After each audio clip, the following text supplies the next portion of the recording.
Hello guys, good morning and welcome to our chemistry classes. मैं अपने बारे में जो है इससे प्रीवियस वीडियो में इंट्रोड्यूस आप सभी को करा चुका हूँ। आज इस वीडियो में हम जो प्रॉपरली सिस्टमेटिक वे से जो है केमिस्ट्री पढ़ना स्टार्ट करते हैं। आज का जो हमारा चैप्टर जो है द सॉलिड स्टेट, ये क्लास 12 का चैप्टर फर्स्ट है। अगर इस चैप्टर का जो है 12th बोर्ड में इसका वेटेज को हम कंसिडर करें तो ये 4 मार्क का क्वेश्चन जो है यहाँ से बनते हैं क्वेश्चन। दैट मीन्स इस चैप्टर का जो वेटेज है वो 4 मार्क्स है। तो इस चैप्टर में हम स्टडी क्या करेंगे, किस प्रॉपर्टीज़ जो सॉलिड की प्रॉपर्टीज़ है उसके बारे में स्टडी करेंगे। सॉलिड क्या होता है, सॉलिड का कंस्ट्रक्शन कैसे होता है, इसमें इम्परफेक्शन क्या होती है, पैकिंग एफिशिएंसी क्या होती है, वॉइड्स क्या होती है, परसेंटेज ऑफ वॉइड्स क्या होती है, न्यूमेरिकल क्वेश्चन जो है डेंसिटी बेसिस पे हम फाइंड आउट करेंगे। इसके साथ साथ इनकी प्रॉपर्टीज़ होती है, magnetic properties, electrical properties, conductor, semi conductor, ये सभी हैं उनके बारे में हम लोग इस चैप्टर से स्टडी करते हैं, या इस चैप्टर में जो हम इनके बारे में जानने की कोशिश करेंगे। तो हम फर्स्ट इसमें कंसिडर करते हैं इस चैप्टर का इंट्रोडक्शन।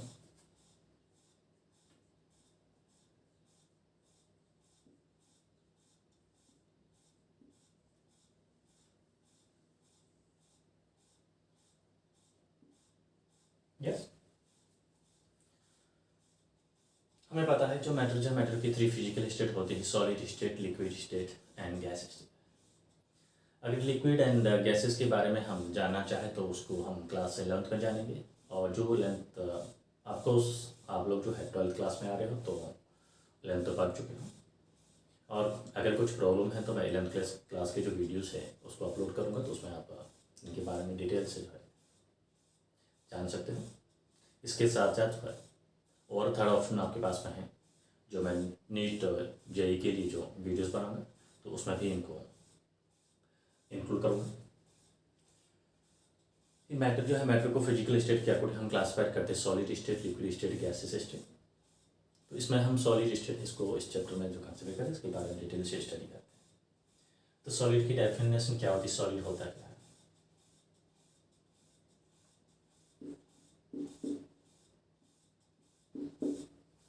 व्हाट इज सॉलिड, हम इसको डिफाइन करना चाहें तो कैसे डिफाइन करेंगे, इसको आइडेंटिफाई करना तो कैसे करेंगे। तो सिंपली हम जानते हैं सॉलिड का मीनिंग होता है, जैसे मैंने एक मार्कर कंसिडर करें, मार्कर को we consider as a solid. So what is identity of this marker. इस मार्कर की लिक्विड और गैसेस के साथ कंपेराइज करें तो वो लिक्विड और गैसेस के कंपेरिजन में कैसे डिफर है, हम उसको कैसे डिफाइन करेंगे। तो सिंपली मैं कह सकता हूँ जो स्टेट ऑफ मैटर या anything which have mass and space is known as matter. Solid एक मैटर का पार्ट है, दैट मीन्स मैटर का ही क्लासिफिकेशन है। कोई भी चीज़ होती है, कोई भी वस्तु होती है जिसका क्या होता है, अपना खुद का मास होता है और वो स्पेस कवर करती है, उसको हम बोलते हैं मैटर बोलते हैं। एंड मैटर को हम फिजिकल स्टेट के अकॉर्डिंग 3 क्लासेस में क्लासीफाई करते हैं, सॉलिड, लिक्विड एंड गैस। तो सॉलिड को हम डिफाइन करें तो कैसे करेंगे, state of matter which have definite shape and volume.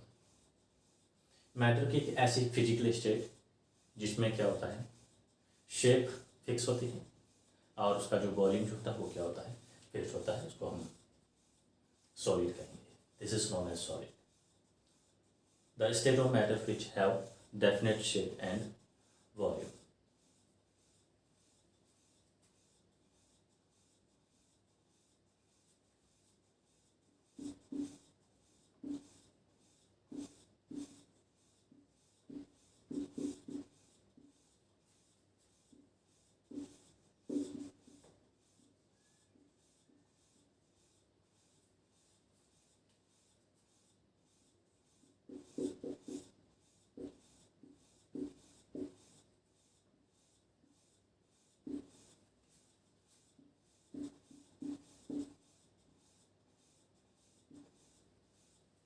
Yes, matter की वो स्टेट जिसमें शेप फिक्स होती है और उसका वॉल्यूम जो होता है फिक्स होता है, उसको हम बोलेंगे सॉलिड।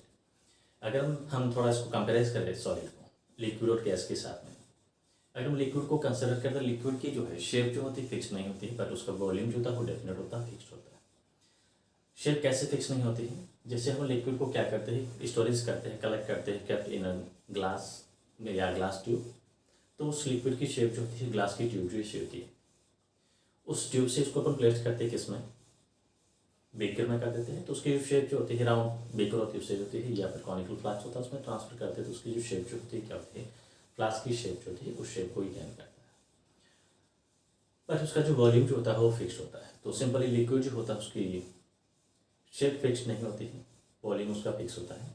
और गैसेस को कंसिडर करें तो गैसेस में ना तो कोई वॉल्यूम फिक्स होता है, ना ही उसकी शेप फिक्स होती है। ये इनका प्रॉपर्टीज या कैरेक्टरिस्टिक्स बेसिकली अपन थ्री कंपेराइज करें तो हम इसको सिंपली कह सकते हैं कि ये लिक्विड है, ये सॉलिड है और ये गैसेस है। तो मैटर को अपन थ्री क्लासिक स्टेटमेंट जो क्लासिफाइड करते हैं, तो ये बेसिकली हम इस फॉर्म में क्लासिफाई इसको कर सकते हैं। अब इसका अपन कैरेक्टरिस्टिक कंसिडर करें, मैटर सॉलिड की कैरेक्टरिस्टिक को कंसिडर करें, सॉलिड की प्रॉपर्टीज क्या क्या होती है इसके अलावा, ये तो उसकी डेफिनेशन जो है इस डेफिनेशन के फॉर्म इसको कंसिडर करते हैं। इसके अलावा जो सॉलिड्स होता है, सॉलिड की क्या क्या प्रॉपर्टीज होती है, सॉलिड कैसे डिफर करता है अदर जो टू स्टेट्स होती है मैटर की।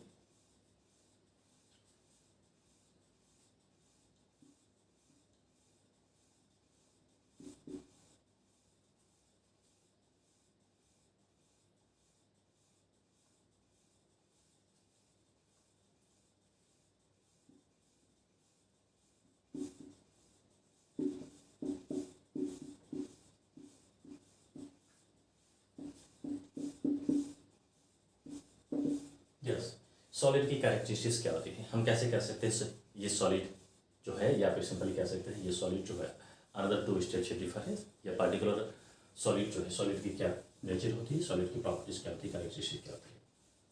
तो फर्स्ट इसमें मैं कंसिडर करता हूँ, वही मैंने बता दिया था, volume and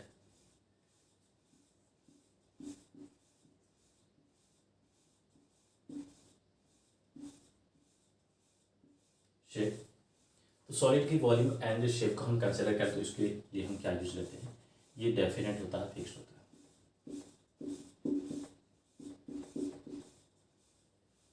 this is first characteristic, that means solids have definite shape and volume.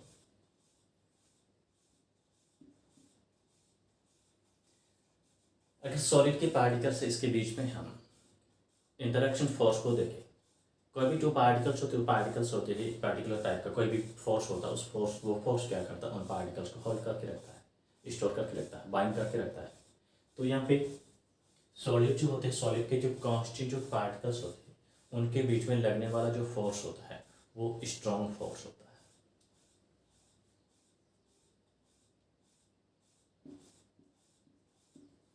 है। Have strong intra molecular forces.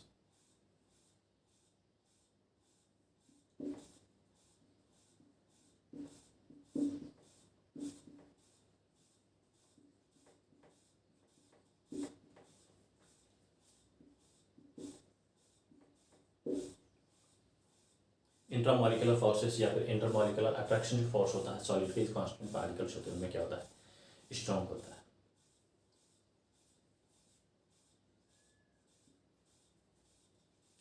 कोई भी मैटर जो होता है, कोई मैटर जो होता है परफेक्टली कैलोरिकल पैटर्न नहीं होता है, दैट इज उसके बीच में कुछ वॉइड्स होती है। तो यहाँ पे जो सॉलिड होती है, सॉलिड के बीच में जो स्पेस होता है, वॉइड्स होती है, वो क्या होती है, बहुत ही कम होती है, ना के बराबर होती है, नेग्लिजिबल होती है।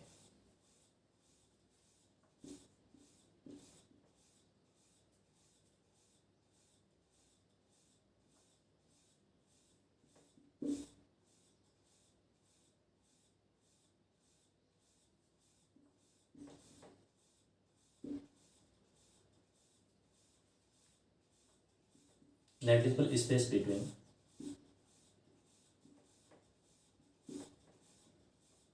them, that means their constant particles.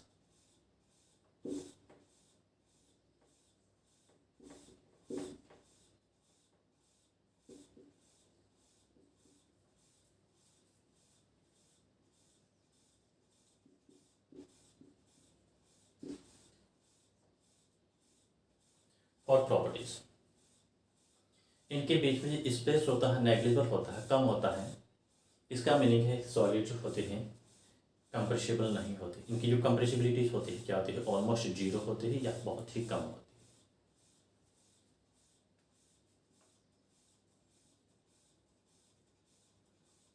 These are non compressible. इनकी कंप्रेसिबिलिटीज होती है बहुत ही कम होती है, नॉन कंप्रेसिबल कह सकते हैं।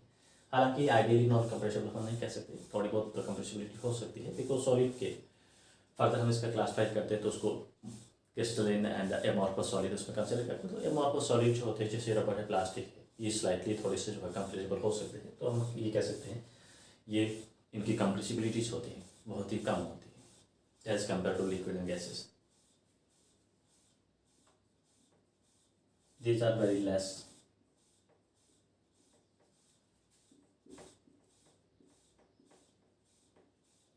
compressible.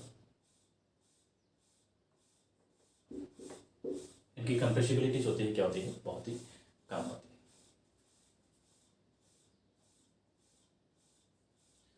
सबसे इंपॉर्टेंट पॉइंट जो नई चीज पढ़ रहे, सॉलिड के जो कॉन्स्टिट्यूट पार्टिकल्स होते हैं, एटम्स, आयंस एंड मॉलिक्यूल्स, इसको अपन कॉन्स्टिट्यूट पार्टिकल्स के फॉर्म में कंसिडर करते हैं। ये कॉन्स्टिट्यूट पार्टिकल्स होते हैं सॉलिड के, वो कभी भी अपनी पोजीशन से डिसलोकेलाइज नहीं होते, अपनी पोजीशन चेंज नहीं करते। ये क्या करते हैं, जब हम एक्सटर्नल प्रेशर होता है, फोर्स होता है या हीट वगैरह सप्लाई करते हैं, in this situation this particles are only oscillate about their mean position. अपनी मेन पोजीशन पे क्या होते हैं, वाइब्रेट करते हैं। ये कभी भी एक प्लेस से अनदर प्लेस पर ट्रांसफर नहीं हो सकते।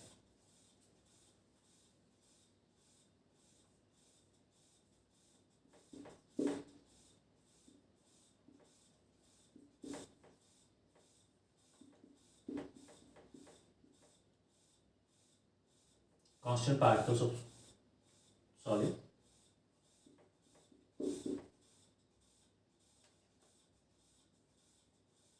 do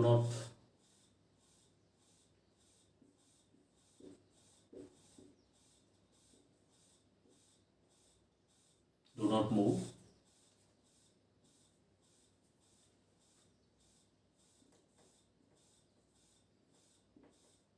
they only oscillate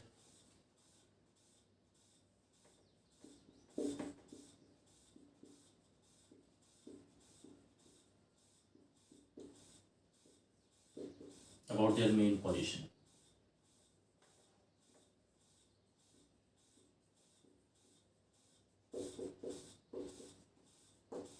Yes, solid के जो कांस्टेंट पार्टिकल्स होते हैं वो कभी भी डिलोकेलाइज नहीं होते, वो अपने प्लेस को चेंज नहीं करते, जगह को चेंज नहीं करते। किस केस में, जब हम सॉलिड को हीट करते हैं या सॉलिड को हम प्रेशर देते हैं, क्या होता है इस केस में, सॉलिड के जो कांस्टेंट पार्टिकल्स होते हैं अपनी जो पोजीशन जो होती है, मेन पोजीशन जो होती है, वहाँ पे वाइब्रेट होते हैं। अब वाइब्रेट होता है वो हॉरिजॉन्टल या वर्टिकल वाइब्रेट हो सकता है। ये सॉलिड की जो होती है मेन क्या होती है, कैरेक्टरिस्टिक होती है। इसके अलावा हम और भी कंसिडर कर सकते हैं।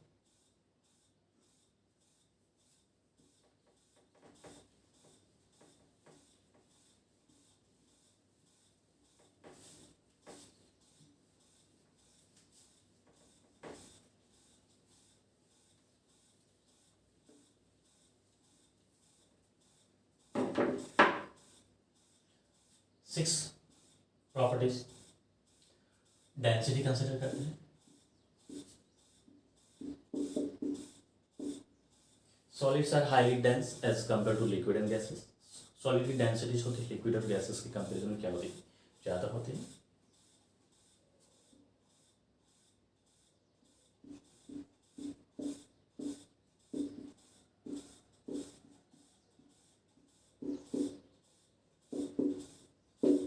सॉलिड की डेंसिटीज होती है हाई होती है। हम और भी इसको कंसिडर करें तो melting and boiling point consider कर सकते हैं। सॉलिड का जो बॉइलिंग पॉइंट होता है हाई होता है, मेल्टिंग पॉइंट भी हाई होता है। ये सिंपली बेसिकली होती है सॉलिड की क्या होती है, प्रॉपर्टीज होती है। एक बार फिर सुन लो सॉलिड की कैरेक्टरिस्टिक्स क्या होती है, प्रॉपर्टीज क्या होती है। सॉलिड जो होते हो क्या होते हैं, उसका मास एंड वॉल्यूम जो होता है वो फिक्स्ड होता है। सॉलिड नॉन कंप्रेसिबल होते हैं, सॉलिड को हम कंप्रेस नहीं कर सकते हैं या फिर इसकी कंप्रेसिबिलिटी जो होती है बहुत ही कम होती है। सॉलिड के जो कांस्टेंट पार्टिकल्स होते हैं, कांस्टेंट पार्टिकल्स हम एटम्स, आयंस या मॉलिक्यूल को कंसिडर करते हैं। उनके बीच में जो स्पेस होता है वो क्या होता है, बहुत ही कम होता है। इस वजह से इनके बीच में लगने वाला इंट्रैक्शन जो फोर्स होता है, अट्रैक्शन जो फोर्स होता है, इंट्रामॉलिक्यूलर अट्रैक्शन जो फोर्स होता है बहुत ही स्ट्रॉन्ग होता है। अट्रैक्शन फोर्स स्ट्रॉन्ग होने की वजह से सॉलिड के जो पार्टिकल्स होते हैं, कांस्टेंट पार्टिकल्स होते हैं, टाइटली पैक्ड रहते हैं। इस वजह से इसकी जो हीट ऑफ वेपराइजेशन जो होती है एंड फ्यूजन एंथैल्पीज होती है वो एक्सट्रीमली हाई होती है। सॉलिड के पार्टिकल्स होते हैं during the heating and we apply external pressure और forces, their constant particles do not change their position, they only vibrate along their main position. Solid के पार्टिकल्स होते हैं जब हम हीट देते हैं, टेम्परेचर देते हैं, उस केस में डीलोकलाइज नहीं होते हैं, ये सिर्फ क्या होते हैं अपनी पार्टिकल्स जो है अपनी ही पोजीशन पे क्या होते हैं, अपनी जो मेन पोजीशन जो होती है उस पर क्या होते हैं वाइब्रेट होते हैं, ट्रांसफर हॉरिजॉन्टली या फिर ट्रांसफर जो है वो उनमें वाइब्रेशन होता है। एक इम्पॉर्टेंट केस होता है यहाँ पे इस चैप्टर का, जो हमारा क्वेश्चन जो फर्स्ट यहाँ से अराइज होता है, यहाँ से बनता है क्वेश्चन फर्स्ट, यहाँ की सॉलिड जो होते हैं वो रिजिडिटी शो करते हैं। Why solids are show rigidity, rigid क्या होता है, रिजिडिटी सॉलिड क्यों शो करते हैं, या फिर बेसिकली अपन ये भी कह सकते हैं सॉलिड्स है इनको पर रिजिड भी कहते हैं, solids are also known as rigid.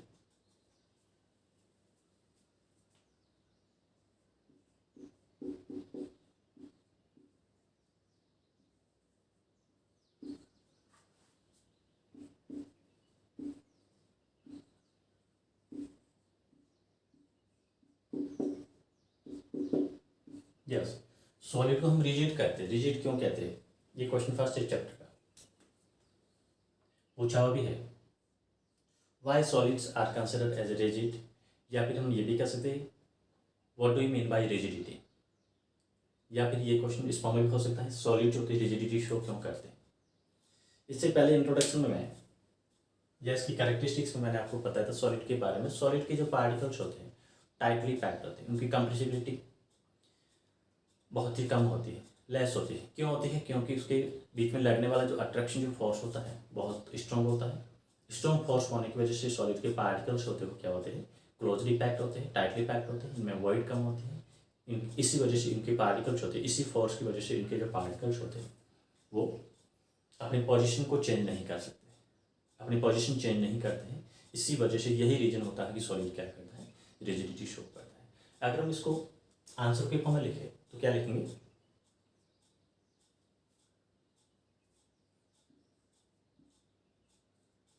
Because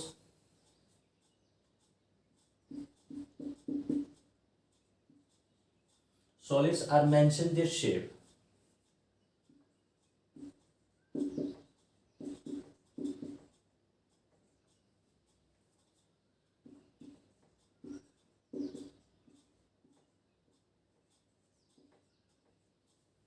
during apply of external force or pressure.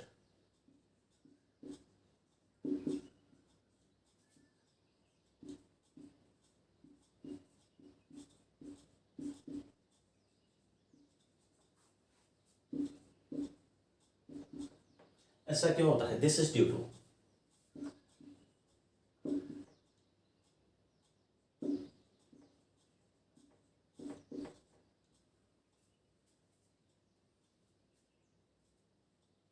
presence of strong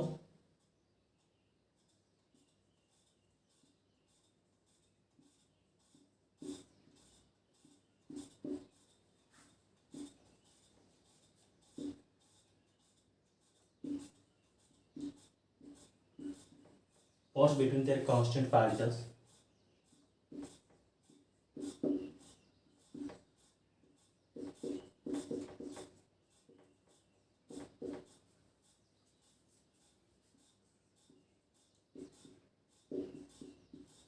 constant particles हम क्या कंसिडर करते हैं, ये ध्यान रखिएगा। एटम्स हो सकते हैं, आयंस हो सकते हैं और molecules.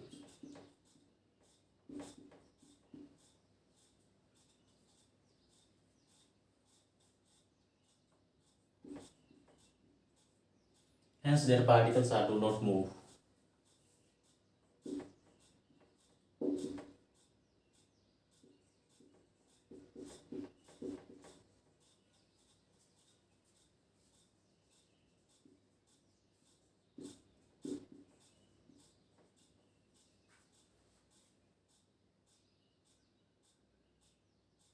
do not move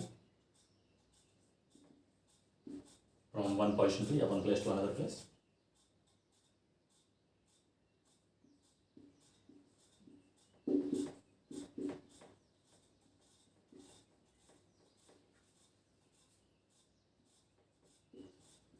And they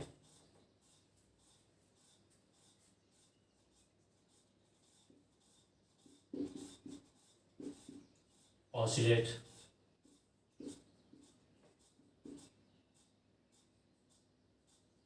about their main position.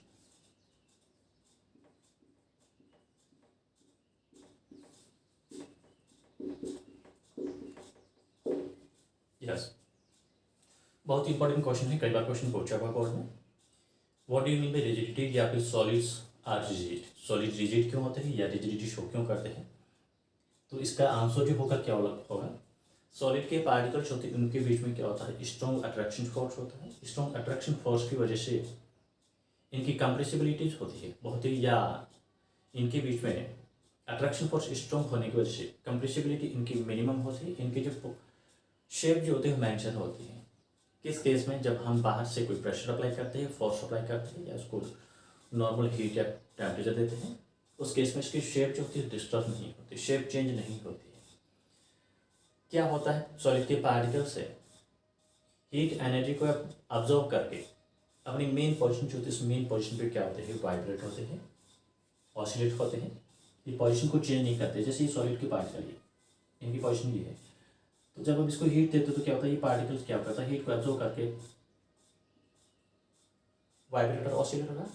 अब ये पार्टिकल, ऑसिलेटिंग पार्टिकल्स क्या करता है, ये नेबरिंग पार्टिकल्स होता है, इसके साथ इसकी क्या होती है, कॉलिजन होती है. उस केस में ये कॉलिजन, इसकी एनर्जी किसको, कॉलिजन की ड्यूरिंग इसको ट्रांसफर करेगा, तो ये पार्टिकल क्या होगा, वाइब्रेट होगा. इस टाइप से जो है कंटिन्यू रेगुलरली नेबरिंग पार्टिकल्स के थ्रू हीट जो होती है क्या होती है, ट्रांसफर होती है. तो यहाँ पे हीट इस एंड से इस पॉइंट पे इस फॉर्म में ट्रेवल करती है, ट्रांसफर होती है. यस, ये रिजिडिटी का था. तो क्वेश्चन फर्स्ट ये ध्यान रखिए, आप क्वेश्चन के फॉर्म में लिख सकते हो, why solids are show rigidity.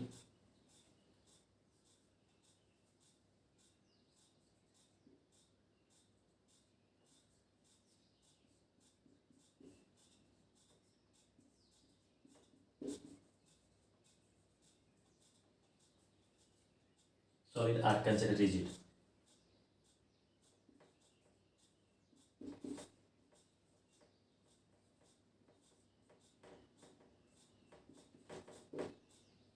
Yes. Solid जो होते हैं रिजिड के फॉर्म में क्यों कंसिडर किए जाते हैं, या फिर हम कह सकते हैं सॉलिड जो होता है वो रिजिडिटी क्यों शो करता है. तो इसका आंसर इस फॉर्म में हम लिखेंगे.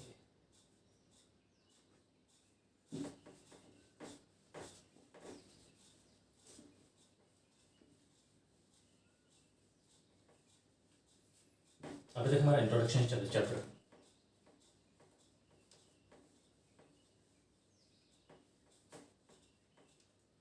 हम जो इस चैप्टर में जो मैटर की जो स्टेट पढ़ रहे हैं, सॉलिड स्टेट के बारे में पढ़ रहे हैं, इसके अलावा लिक्विड और गैसेस स्टेट भी होती है.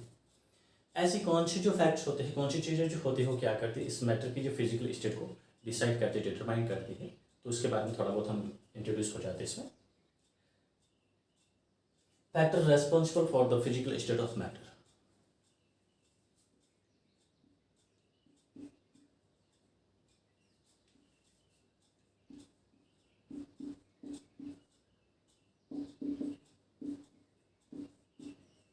स्टेट ऑफ मैटर कह सकते हैं, physical state of matter.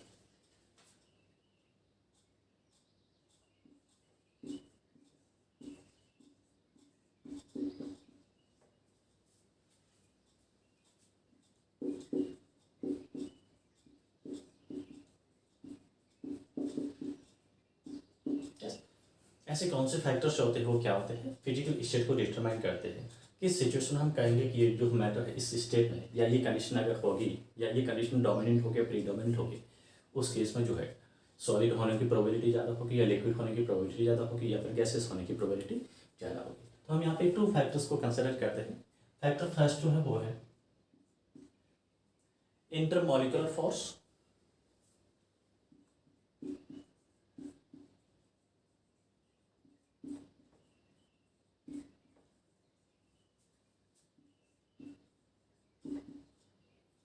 And factor second,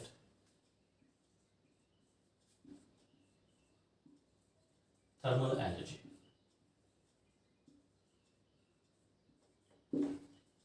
ये टू फैक्ट जो होते हैं, intermolecular force and thermal energy है, वो मैटर की फिजिकल स्टेट को डिसाइड करती है, डिटरमाइन करती है।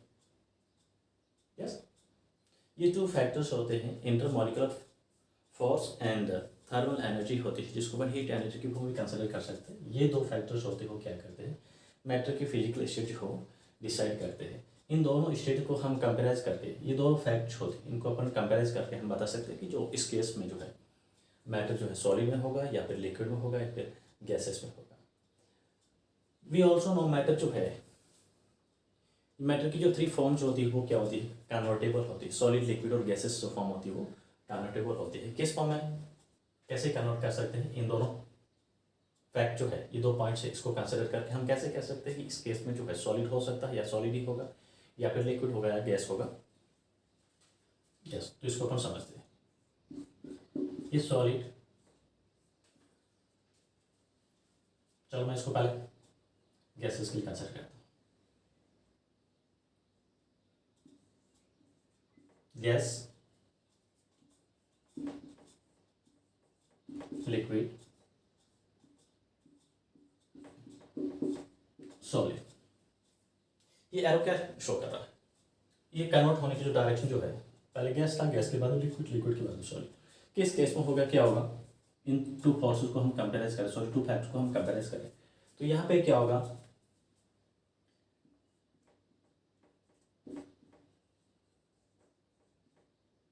इंटरमॉलिक्यूलर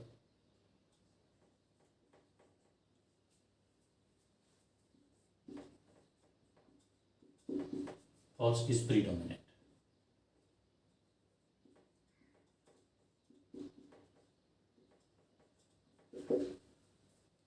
मैंने बोला कि टू फैक्ट जो होते हैं सॉलिड की फिजिकल मैटर की जो फिजिकल स्टेट है उसको डिसाइड करता है, intermolecular force and thermal energy.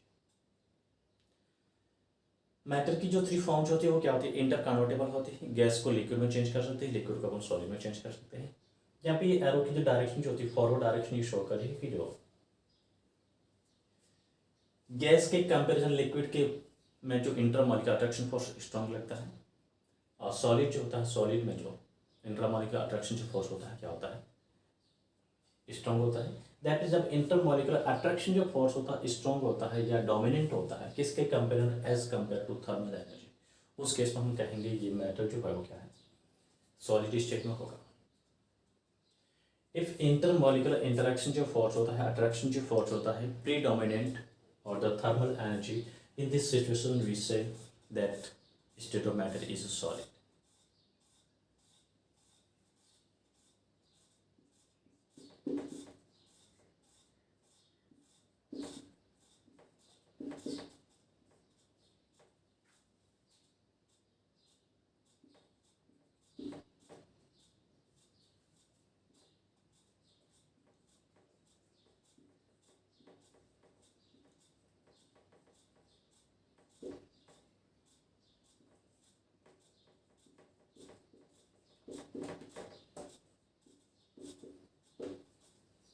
Yes, जब थर्मल एनर्जीज होती है, हीट एनर्जी प्रीडोमिनेंट होती है, तो हीट एनर्जी क्या करती है, मॉलिक्यूल के बीच में जो इंटरेक्शन जो फोर्स होता है, अट्रैक्शन जो फोर्स होता है, उस फोर्स को क्या करती है, वीक करती है, पुअर बनाती है इस फोर्स को।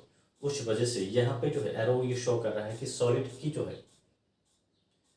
थर्मल एनर्जी लेस है, गैसेस के लिए थर्मल एनर्जी होती है, हीट एनर्जी उसकी क्या है, ज़्यादा है। तो हीट एनर्जी यहाँ पे ज़्यादा होने की वजह से मैटर की जो कॉन्स्टेंट पार्टिकल्स है उसके बीच में जो इंट्रामॉलिक्यूलर अट्रैक्शन जो फोर्स होता है वीक होगा। फोर्स वीक होगा तो मॉलिक्यूल्स होते हैं क्या होते हैं, रैंडमली मूव होंगे। इनके बीच में जो गैप जो होता है वो बढ़ेगा, इनके बीच में वॉइड बढ़ेगी। दैट इज पार्टिकल्स होते हैं वो क्या होते हैं, रैंडमली मूव करते हैं। दैट मीन्स ये मैटर की जो है लेस स्टेबल फॉर्म होती है। लेस स्टेबल फॉर्म तो नहीं कह सकते, हाईली कंप्रेसिबल फॉर्म होती है। दैट मीन्स ये गैसेस स्टेट जो होती है, और हीट जो होती है कभी सब्सटेंस से मैटर है उसको क्या करती है, अनस्टेबलाइज करती है। हीट अनस्टेबलाइज क्यों करती है, बिकॉज हीट हम सप्लाई करते हैं, टेम्परेचर सप्लाई करते हैं, उस केस में मॉलिक्यूल के बीच की जो बॉन्डिंग होती है या इसके बीच में जो फोर्स होता है क्या होता है, पुअर हो जाता है, वीक हो जाता है। तो मॉलिक्यूल जो होते हैं ब्रेक डाउन होना स्टार्ट होते हैं या ब्रेक डाउन हो सकते हैं। तो यहाँ पे ये क्या करता है, अनस्टेबलाइज करता है कौन, हीट एनर्जी या थर्मल एनर्जी किसको, मैटर को। और इंटरमॉलिक्यूलर अट्रैक्शन जो फोर्स होता है यह क्या करता है, मैटर को स्टेबलाइज करता है। मैटर के जो पार्टिकल्स होते हैं उसको क्या करता है, क्लोजली टाइटली पैक करके रखता है। तो हमें ये भी इंपॉर्टेंट केसेस है, ध्यान रखिएगा। ये टू फैक्टर्स होते हैं, intermolecular attraction force and thermal energy होती है, क्या करते हैं, मैटर के फिजिकल स्टेट को डिसाइड करते हैं, डिटरमाइन करते हैं। अगर इंटरमॉलिक्यूलर इंटरेक्शन जो फोर्स होता है ज़्यादा डोमिनेट है, स्ट्रॉन्ग है, उस केस में हम कह सकते हैं मॉलिक्यूल जो है वो क्या है, सॉलिड स्टेट में होगा। अगर थर्मल एनर्जी होती है, हीट एनर्जी होती है, इंटरमॉलिक्यूलर फोर्सेस के कंपेरिजन में ज़्यादा स्ट्रॉन्ग है या डोमिनेट है या ज़्यादा है, तो इस केस में हम कह सकते हैं ये इस मैटर की स्टेट जो होगी वो क्या होगी, गैस फॉर्म होगी। तो ये बेसिक इस चैप्टर का जो हमारा इंट्रोडक्शन का पार्ट था। अब हम देखते हैं सेकंड जो टॉपिक जो है इस चैप्टर का जो पार्ट है वो है classification of solid.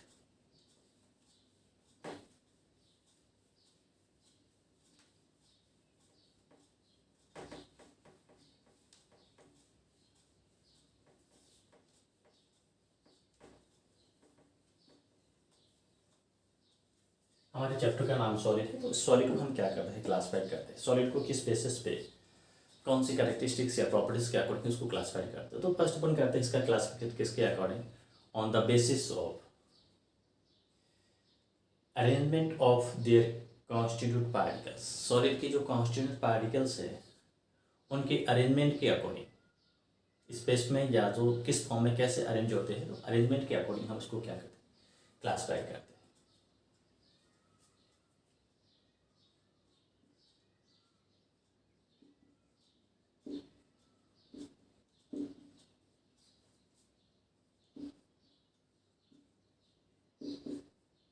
Yes, solid से सॉलिड को हम कैसे क्लासिफाई करते हैं, किस फॉर्म में करते हैं। सो solid can be classified into two classes on the basis of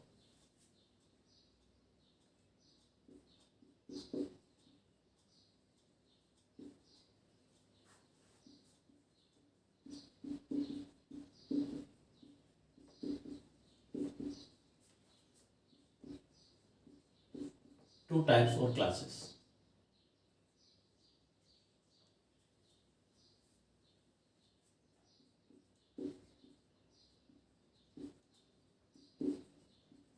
On the basis of arrangement of their constituent particles.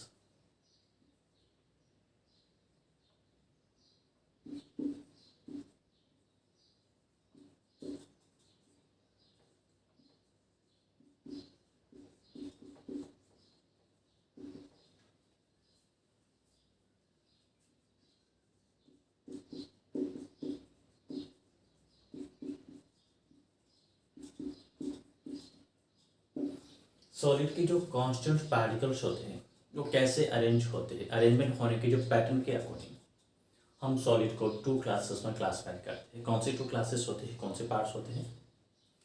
First is crystalline solid,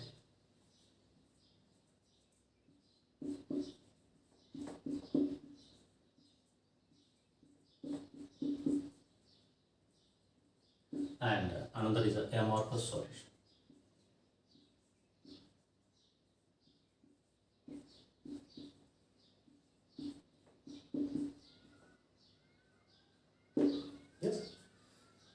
solid जो होते हैं इनके जो पार्टिकल्स होते हैं पैक्ड कैसे होते हैं, अरेंजमेंट कैसे होते हैं, अरेंजमेंट होने का जो पैटर्न जो होता है, और पैटर्न के साथ में इसको रेंज को भी हम कंसिडर कर सकते हैं। पार्टिकल्स है किस रेंज तक अरेंज हो सकते हैं, अरेंजमेंट होने का जो अरेंज होने का पैटर्न क्या होता है, उसके अकॉर्डिंग जो है हम सॉलिड को टू क्लासेस में क्लासिफाई करते हैं। First is crystalline solid and second is amorphous solid. Yes, हम इसकी जो स्टडी करेंगे डीपली जो करेंगे, इनकी प्रॉपर्टीज होती है, और यहाँ से भी क्वेश्चन भी हमारा बनता है, right the differences between crystalline solid and amorphous solid. पहले तो हम इसको डिफाइन करें तो कैसे करेंगे, क्या होती है इसकी डेफिनेशन क्या होती है, उसके बाद में हम डिटेल से इनकी स्टडी करते हैं। फर्स्ट इसमें मैं कंसिडर करता हूँ crystalline solid.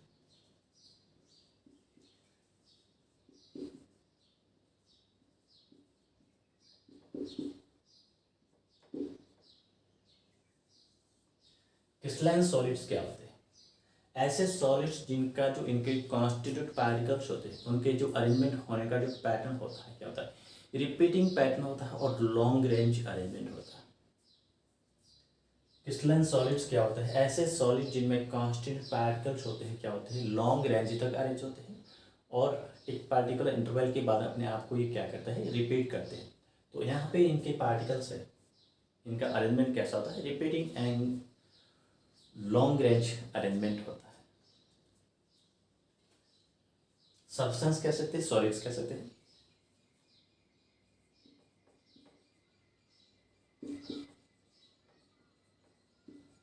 Substances or solids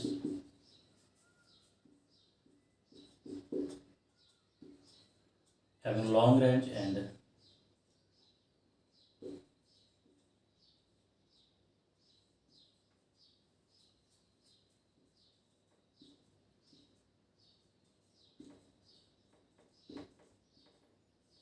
repeating arrangement of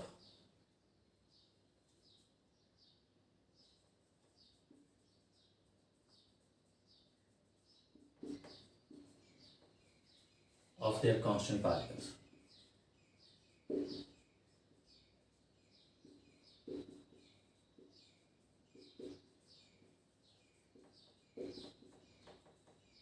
Are called crystalline solid.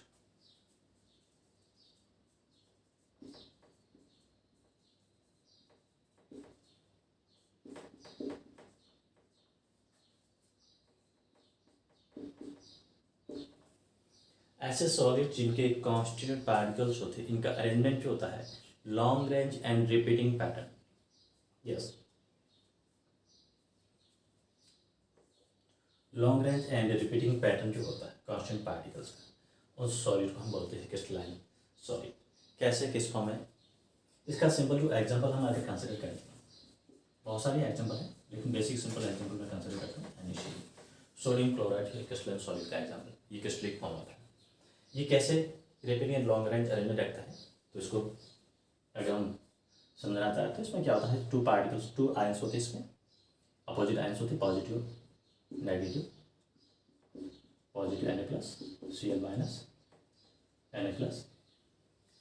Repeating pattern sodium sodium sodium sodium chloride इस फॉर्म में ये रिपीटिंग और लॉन्ग रेंज अरेंजमेंट होता है दोनों side.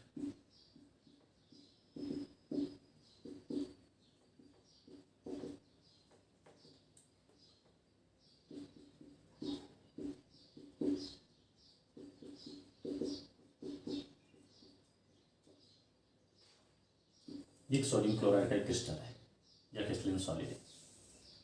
Sodium chloride sodium chloride sodium chloride sodium chloride इस form में ये इसका जो अरेंजमेंट होने कांस्टेंट पार्टिकल्स यहाँ पे आयंस है, इन आयंस का अरेंजमेंट होने का जो पैटर्न जो होता है रिपीटिंग पैटर्न है। जैसे सोडियम क्लोरीन आ गया, फिर सोडियम रिपीट कर रहा है, फिर क्लोरीन आ गया, फिर सोडियम रिपीट करेगा। तो ये repeating and long range arrangement जिसका होता है कांस्टेंट पार्टिकल्स का, उसको बोलते हैं क्रिस्टलाइन सॉलिड। इसके अलावा जो हम इसमें और भी इसके एग्जाम्पल कंसिडर कर सकते हैं, जैसे कॉपर मेटल है, सिल्वर है, गोल्ड है। ये तो एलिमेंट की फॉर्म है। कंपाउंड में ये compound sodium nitrate chloride compound है, पोटेशियम नाइट्रेट ये भी कंपाउंड है, ये भी क्या होता है? क्रिस्टलिक फॉर्म होता है। तो ये बेसिक जो है क्रिस्टलिक सॉलिड की डेफिनेशन होती है। इसके कुछ एग्जाम्पल है, इसके और भी कैरेक्टरिस्टिक्स है, इसको आगे हम पढ़ेंगे। पहले हम डिफाइन करते हैं किसको? एमोर्फस सॉलिड को।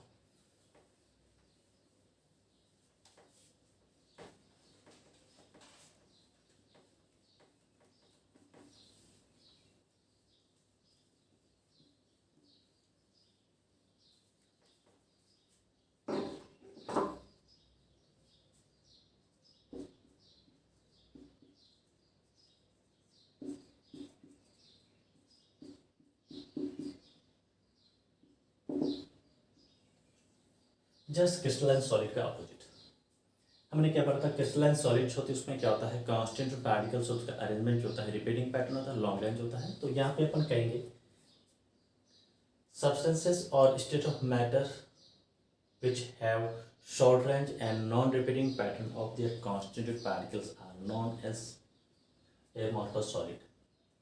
ऐसे सॉलिड जिनमें कॉन्स्टिट्यूंट पार्टिकल्स होते हैं उसका अरेंजमेंट जो होता है वो शॉर्ट रेंज तक होता है एंड नॉन रिपीटिंग पैटर्न होता है। अगर रिपीट हो भी रहा तो बहुत ही कम रेंज तक रिपीट होगा। उस टाइप की जो सॉलिड्स होती है उसको हम बोलते हैं एमॉर्फस सॉलिड। इनकी एग्जांपल हम कंसिडर कर सकते हैं, ग्लास होती है, कांच होता है, ग्लास, रबर, प्लास्टिक, ये इसके एग्जांपल्स होते हैं किसके, एमॉर्फस सॉलिड्स के। तो डिफाइन कैसे करेंगे, सब्सटेंसेस विच है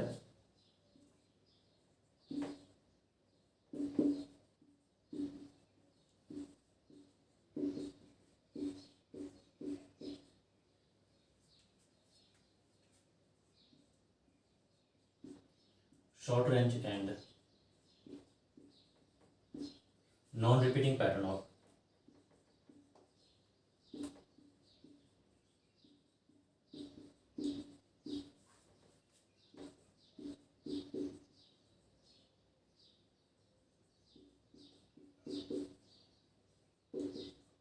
their constituent particles.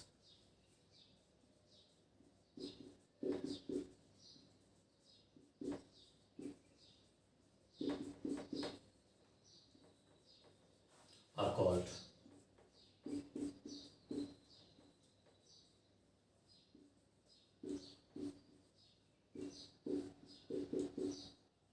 amorphous solids।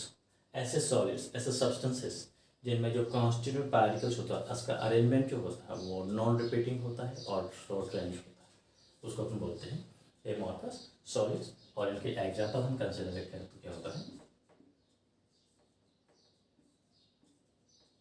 Rubber, plastic, glass,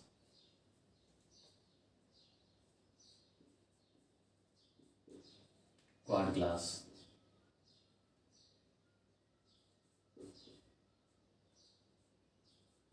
etc। ये सिंपली सॉलिड्स होते हैं, टू टाइप्स के होते हैं, किसके according, arrangement of their constituent particles. Constituent particles के अरेंजमेंट के अकॉर्डिंग हम सॉलिड्स को क्या करते हैं, टू क्लासेस में क्लासिफाइड करते हैं। कौन सा होता है, first crystalline solid and other is amorphous solid. Crystalline solid में क्या होते हैं, कॉन्स्टिट्यूंट पार्टिकल्स होते हैं, इनका अरेंजमेंट जो होता है लॉन्ग रेंज अरेंजमेंट होता है और रिपीटिंग पैटर्न होता है। इसका एक कॉमन एग्जांपल हम ले सकते हैं, सोडियम क्लोराइड इसका कॉमन एग्जांपल है। और बहुत सारे मेटल्स होते हैं, कंपाउंड्स भी होते हैं इनमें। सेकंड जो था एमॉर्फस सॉलिड। एमॉर्फस सॉलिड में क्या होता है, कॉन्स्टिट्यूंट पार्टिकल्स होते हैं, उनका अरेंजमेंट जो होता है वो कैसा होता है, non repeating and short range arrangement होता है, उनको हम बोलते हैं एमॉर्फस सॉलिड। जिसमें ग्लासेस है, प्लास्टिक है, रबर है, क्वार्ट ग्लास है, ये इसके कुछ बेसिक एग्जांपल्स हैं। तो आज के वीडियो में हम इतना ही पढ़ेंगे। नेक्स्ट जो है ना, इसके बारे में जो है क्रिस्टलाइन सॉलिड और एमॉर्फस सॉलिड, इनके बारे में डिटेल से स्टडी करेंगे, इनकी टैबलेट स्टडी करेंगे, इनके बीच में डिफरेंसेस क्या होते हैं, यहाँ से क्वेश्चन जो बनता है, इंपॉर्टेंट क्वेश्चन बनता है, इनके यूजेस वगैरह क्या होते हैं, उनके बारे में हम स्टडी करेंगे। Thank you for watching video.